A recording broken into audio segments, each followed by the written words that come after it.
Hi students, welcome to practice exercise for number system. Last வீடியோவில் நம்ம என்ன பார்த்துருப்போம்னா number சிஸ்டமோட basics and concept தான் வந்து டிஸ்கஸ் பண்ணியிருப்போம். இந்த வீடியோவில் அந்த நம்பர் சிஸ்டம்ஸ்க்கான இம்பார்ட்டண்டான ப்ராக்டிஸ் கொஷின்ஸ் தான் வந்து சால்வ் பண்ண போகிறோம். அதில் வந்து மெயினானது வந்து ப்ரைம் நம்பர் தான். மீதி ஈவன் நம்பர் ஆட் நம்பர் அந்த மாதிரி கொஷின்ஸ் வரும், அது வந்து நம்ம ஈஸியாக சால்வ் பண்ணிடலாம். ஆனால் அந்த ப்ரைம் நம்பர் கண்டுபிடிச்சி நம்ம சால்வ் பண்ணுறது தான் வந்து டஃப். அதில் ஃபஸ்ட்டு கொஷின் வந்து பார்க்கலாம். Find 50 number is a prime number or not அப்படின்னு சொல்லி கேட்டிருக்காங்க. இதில் எந்த நம்பராக இருந்தாலும் டபுள் டிஜிட் ஆகுது, ட்ரிபிள் டிஜிட் ஆகுது, எந்த நம்பர் கொடுத்தாலுமே ஈஸியான மெத்தட் தான். இப்போ அந்த நம்பர் வந்து ஃபர்ஸ்ட் எடுத்து எழுதிக்கலாம். 59 இருக்கா, இப்போ என்ன பண்ணுவோம்னா இந்த நம்பரோட ஈக்குவலாவோ அதிகமாகவோ இருக்க ஒரு ஸ்கொயர் நம்பர், பர்ஃபெக்டான ஸ்கொயர் நம்பர் வந்து நம்ம எழுதிக்கணும். ஃபர்ஸ்ட்டு வந்து அதை எழுதிக்கலாம். 7 7 சார் 49, அப்போ அது வந்து கம்மியான நம்பர். அப்போ 8 8 சார் 64, அந்த கொஷின் அந்த நம்பர் தான் வந்து வருது. அப்போ 8 × 8 அதுதான் வந்து 64 வருது. இப்போ நம்ம என்ன பண்ணணும்னா இந்த 8க்குள்ளே இருக்க ப்ரைம் நம்பர்ஸ் வந்து எழுதணும். 1 வந்து இதில் இன்க்ளூட் பண்ணிக்கக்கூடாது. அப்போ 2 3 5 and 7. இப்போ என்ன பண்ணணும்னா இந்த ஒவ்வொரு நம்பருமே எடுத்து அதோட அந்த 59ஓட டிவைட் பண்ணும். 59 divided by 2. இதை வந்து நம்ம டிவைட் பண்ணோம்னா நமக்கு ரிமைண்டர் வந்து 0 வராது. அப்போ வந்து இது வந்து ஃபெயில் ஆயிடுச்சு. அப்போ நெக்ஸ்ட் அதேமாரி 59 divided by 3. அப்போ இதுவும் வந்து டிவைட் ஆகாது, இதுவும் வந்து ஃபெயில் ஆயிடுச்சு. நெக்ஸ்ட் வந்து என்ன பண்ணணும்னா 5ஆல் டிவைட் பண்ணலாம். 59 divided by 5.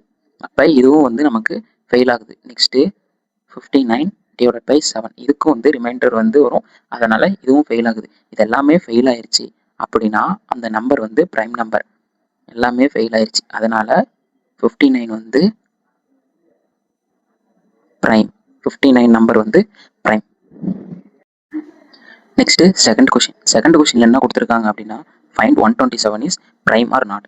இதில் வந்து என்ன பண்ணணும்னா இதுலேயும் அதே மாதிரி தான் எழுதணும்.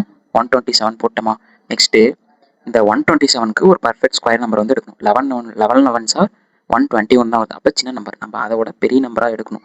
அப்படின்னா பெரிய நம்பராக எடுக்கணும்னா 12 எடுக்கலாம். 12 என்ன, 12 × 12 144 அப்படின்னு சொல்லிட்டு நமக்கு வரும்.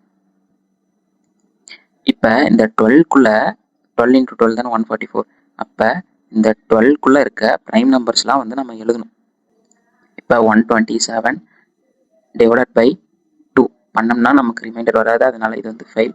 நெக்ஸ்ட்டு வந்து 127 divided by 3. அப்போ இந்த கேஸும் நமக்கு வந்து ஃபெயில் ஆகுது. அப்போ 127 divided by 5. இந்த கேஸும் வந்து நமக்கு ஃபெயில் ஆகுது. நெக்ஸ்ட்டு வந்து 127 divided by 7. இதுவும் நமக்கு ஃபெயில் ஆகுது. அடுத்து 127 divided by 11. இந்த கேஸும் நமக்கு ஃபெயில் ஆகுது. அப்போ நமக்கு வந்து எல்லா கேஸுமே ஃபெயில் ஆகுது. அப்போ ஃபைனலாக 127 is not a prime number அப்படின்னு சொல்லலாம். இதுதான் ஃப்ரெண்ட்ஸ், இப்படி தான் வந்து நம்ம டபுள் டிஜிட் ஆகட்டும், ட்ரிபிள் டிஜிட் ஆகணும், இல்லை எவ்வளோ பெரிய டிஜிட்ஸ் வந்தாலும் நம்ம பர்ஃபெக்டான ஸ்கொயர் நம்பர் எடுத்துகிட்டு அதில் அந்த நம்பருக்குள்ளே இருக்க ப்ரைம் நம்பர்ஸை எடுத்து அதை டிவைட் பண்ணணும். அப்படி டிவைட் பண்ணி எல்லா கேஸுமே இந்த மாதிரி ஃபெயில் ஆயிடுச்சு அப்படின்னு சொன்னோம்னா, ஃபெயில் ஆயிடுச்சுன்னா அது வந்து ப்ரைம் நம்பர். அப்படி ஃபெயில் ஆகாமல் ஏதாவது ஒரு நம்பர் டிவைட் பண்ணி ரிமைண்டர் 0 அந்த மாதிரி வந்துச்சுன்னா ஏதாவது ஒரு கேஸ் பாஸ் ஆயிரும். அப்படிங்கும்போது அது வந்து ப்ரைம் நம்பர் வந்து இல்லை அப்படின்னு சொல்லுவாங்க. தேங்க்ஸ் ஃபார் வாட்சிங். நெக்ஸ்ட் எபிசோட் ஆப்டிடியூட் 2 எபிசோடில் பார்க்கலாம். இந்த வீடியோ உங்களுக்கு பிடிச்சிருந்தா லைக் பண்ணுங்கள், சப்ஸ்கிரைப் பண்ணுங்கள், உங்கள் ஃப்ரெண்ட்ஸ்க்கு ஷேர் பண்ணி இந்த வீடியோவை சஜஸ்ட் பண்ணுங்கள். தேங்க்யூ.